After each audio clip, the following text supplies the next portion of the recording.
Hello everyone and welcome back to Let's Play The Legend of Zelda Oracle of Seasons. In the last part, we saved Zelda from the King Moblin and now we're at this guy's place. This is Blaino. He's essentially a Rocky XP. He was actually a mini-boss or boss in Link's Awakening as well. Pretty much, we're gonna actually go up against him in a boxing match. You mash A and B, or just really press them to punch, and you have to push him off of the ring. If he does the same to you, you will lose. This isn't optional, actually. You are required to do this at least once, though I do think you can get certain rings by facing him again. You obviously don't take actual damage from him, but this is pretty time-consuming if you're not good at it. But for doing that, we get Ricky's gloves! That sounds familiar now, doesn't it? Yep, Ricky the kangaroo is back from ages, and he somehow lost his gloves. Again! Also, this is a section of the map we're not supposed to be at yet. I'm thinking of something later. I, went the wrong direction, honestly. I always think I have to go up there for some reason. But anyway, as I mentioned earlier, before you head up to North Horon here, when you're still in the Horon Village before coming up to this point, and if you're playing Seasons first, if you don't get the flute of the animal you want to have as your partner, you'll be locked into Ricky himself, actually. If you want Demitri, you have to get his flute from the dancing minigame at Sabrosia. And if you want Moosh, you have to buy his flute for 150 rupees at the shop. By the way, keep that area in mind for later. Obviously, since I'm playing a linked game, I'm going to keep Demitri from ages. How you doing, Ricky? And he actually recognizes us.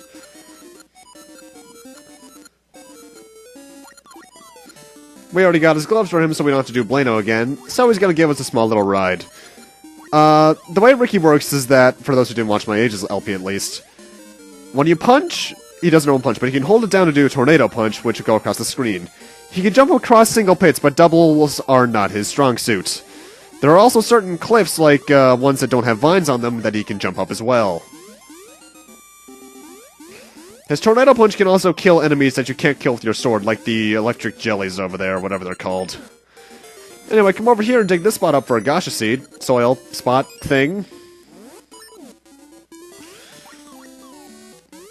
By the way, if you're playing the game with Ricky, you're gonna hear that little doo-doo-doo-doo sound he has, because, ugh. Anyway, there's a house here that I want to go into, for two reasons. One, and more importantly, this lady is looking for something creepy to send a chill down her spine, and what better than the grass lake doll we gave her, and we got a pot for that. But also, we got Ambi here from ages. Apparently, she asked Nehru to send her on a journey across time and space, to open her eyes, really. Note, I actually was reading her dialogue out, but I wasn't able to do it right now for reasons of me getting distracted momentarily. She's only there if you're doing a linked game, obviously. And these are the cliffs you can jump up with Ricky. However, that is the last screen we'll be seeing of Ricky, because we never need him again. I think. Yeah, we don't. Note, if you want to get back up to this area again, and you don't have the specific season that allows you to get up here, you can go back to Ricky and talk to him. And welcome to Tarm Ruins. We don't have to be here for quite some time, but keep it in mind for later. Also, I love its musical track so much. And these are Pegasus seeds. These, I think, double your walking speed. They'll also allow you to, when we can eventually jump more than one pit, though you can actually do that beforehand if you know how to time it correctly. Now, before we do anything, we want to head into this house. This is the Floodgate Keeper's house. And he misplaced the Floodgate's key. Where is it? Well, move this switch. And there it is. You, sir, couldn't pull a simple lever to get the Floodgate key. You suck at your job. Anyway, the floodgates also lowered pressing that switch also lowered this area, which is essentially the Pegasus Seeds tutorial area. From my Ages LP, I do actually have a ring that doubles the length of Pegasus Seeds, so if you have that, that'll actually be pretty handy to have from here on. But we only have the level 1 ring box, so I can only carry one, so I'm sticking with my blue ring, thank you very much.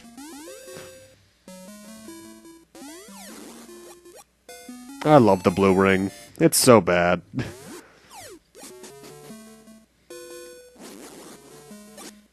Anyway, sorry I got spaced out for a second there due to my Wizard reference. That movie is bad, but it's at least enjoyably bad, I suppose. We saw Sakura to the right here earlier, so let's go talk to him. Just as I, Sakura, predicted, the time has come when a new power seasons is needed. This means you must find a doorway to the Subrosian land and go to the Temple of Seasons. And then he just falls back asleep. Okay. Note, if you don't have a shield by this point, you can buy one from this Deku scrub right there for 50 rupees. It is pretty much required, if I recall correctly, for the next dungeon that you have one, so I recommend doing that ASAP. Anyway, with this really ear-gritting sound effect, we opened the floodgate and actually lowered the water level severely. It is better to buy the shield in Horon Village, because it costs 30 rupees there, whereas he costs 50. Anyway, we could go up north to see where the dungeon is, but we can't access it because there's a cliff in the way. And, well, that's what we need the next seasonal power for. However, we want to go right one and up one to find... Oh, you're... Again, Demitri! You just suck at getting kidnapped. Yeah. I'm not sure why he got kidnapped a second time, but he did. Essentially, though, if you're playing Seasons first or second, you need to pay 80 rupees in order to get Demitri to help you out for this next section. Link! I've been trying to find you. We're friends. You help me, I help you, too. If you need me, play this flute, and if I hear it, I'll come flying. But now I got Dimitri's flute. Get on my back. I jump when you press A, and I swim like da-da-da-da. Yeah, he's essentially the same he was in Ages. He can swim in any kind of water, and he can instant kill enemies by chomping on them. He can also swim up waterfalls, which I don't think there are many, if any, of in this game, actually. Now, I could go on to progress, but there's actually a specific Gasho soil spot we can get now that we have Demitri.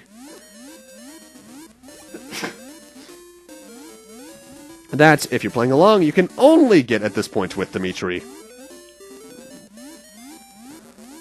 Note, if you head to the right, you'll actually be where the Gnarled Root dungeon is, so yeah. Keep that in mind for later, because we don't want the season to change later on. And now I cut back to here. Also, we can carry and throw him with the power bracelet, which is something I always forget I can do, but I might as well show it off. Whee! Oh, by the way, I hate these enemies. They'll only come out when you're close, and they actually do, I think, a half heart of damage even with the blue ring. It's actually wise to have Demitri here for this part, because then he can chomp them into pieces.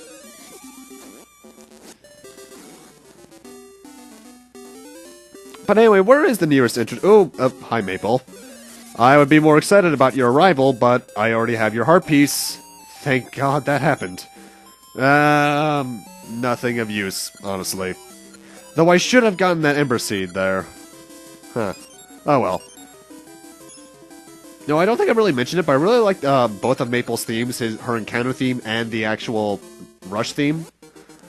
Huh. Anyway, left this thing for a soil spot if you want to use it. I forget where the soft spot is, though, in this game for the heart piece.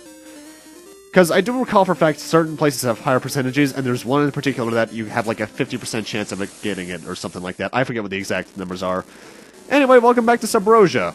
However, we're in a different segment this time. We're actually in the southern section of it, near a beach. Now, to progress onwards, you need to find a specific thing in the beach. You see, the currency in this world is called ore chunks, 2 varieties, blue, which is 1, and red, which is 10.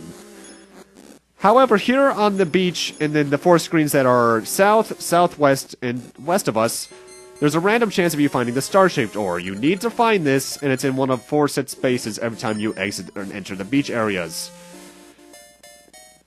And you are required to find this for plot reasons, because, yeah. There's only one of it in the game, though, so yeah. And that's where we are. Welcome to the Subrosian Market. I see you, Heart Piece. The Heart Piece you need 20 ore chunks and 10 Ember Seeds to get. But the story priority here is this ribbon, which sadly does not make us immune to all status ailments. Oh well. Now, it's at this point, I actually did some farming. I farmed for 260 ore chunks, 10 bombs, and 20 ember seeds. And I also praised that ring Zelda gave us last part. It's the Glue Joy ring, which doubles the amount of hearts beasts drop. But anyway, back at the market. Let's buy this piece of heart. That's number 5. And you might notice something has replaced the ribbon. This is the big bomb bag that you need 50 ore chunks and 10 bombs in order to buy. Apparently blowing you up increases your capacity. So now we have a maximum of 30 bombs. Very useful. And after you do that, the bombs will be replaced by a gacha seed, and the pieces of hearts will be replaced by 4 rings. Note, for every ring, you actually have to exit and re-enter the place each time. They cost 30, 40, 50, and then 70. What a cute ribbon! Is it for me? Wow, thank you! Since you're so nice, I'll go on a date with you. Let's go look in that temple. Yeah, it's this person again. This, as I mentioned back when we first met her during the hide-and-seek section, is the only known female Subrosian, Rosa, who, sadly, unlike Final Fantasy IV, doesn't have an awesome holy or heal spell. You're gonna need to go on dates with her multiple times throughout the game, because she's the only person who can unlock Subrosian locked doors, because apparently she has the Master Key from Zelda 1 and 2. Give it to me, please. But we need her in order to access the next season, not only because there's doors in the way of us getting to this place to begin with, but because she also is the way of getting into the actual section. Why a section of the Tower of Seasons is blocked off by a Subrosian lock, I don't know. This place is pretty simple. It's just a little rock maze. There's no real threat in here at all. Heck, you can even get money from it.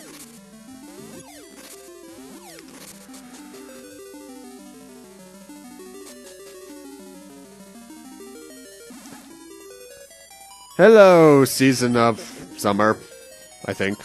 You've come, adorable hero. I'm the spirit of summer. In summer, vines grow tall and creeks dry up. Remember that. Ancient Hyrulean legends say that the hero destined to overthrow evil has a triangle on his left hand. Perhaps you are this hero. Now, I grant you the power of the spirit of summer. Yeah. Anyway, it's now that we not only get summer, but we can actually exit Subrosia. You don't have to drop Rosa off at all, actually. You can just exit Subrosia, and she'll go back to the beach. And so I'm back here. Hello, Demitri. I've actually always really liked that name, Demitri, on characters. I'm not sure why. That's how you should be killing these things. I also really like the chomp chomp sound effect that happens when Demitri eats things. Anyway, with that, we're actually due for the next dungeon with one little minor side quest to do first.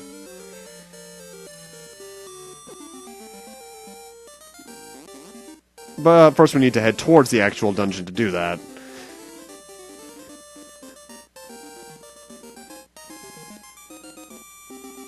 Have I mentioned how much I love the overworld theme in these games? Because I really do. Anyway, here's where the stump is. By the way, if there's an animal bunny on the same screen with you, they'll actually teleport next to you, just in case of a thing that could possibly get them stuck if you were to reset the seasons, and they could. Like drowning and such. Mind you, Demitri can't drown, so I'm not sure what the problem is there. Anyway, the dungeon's actually north of the stump, but I want to go over here for this little thing where the vines are now. Essentially, what this is Vasu, the jeweler, left us a little something as a secret right where I am right now. Because apparently we're his best and probably only customer. But we get a ring. And with that, now I'm heading towards the dungeon. And I tried to lift a rock with a shovel. Genius!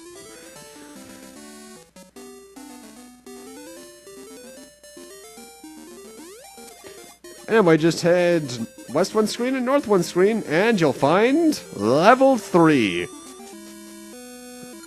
Poison Moth's Lair. But with that, I'm going to need to end this off here. Thank you guys for watching, and in part 6, we'll be heading through the Poison Moth's Lair, probably getting close to completing it in the process. See you guys then.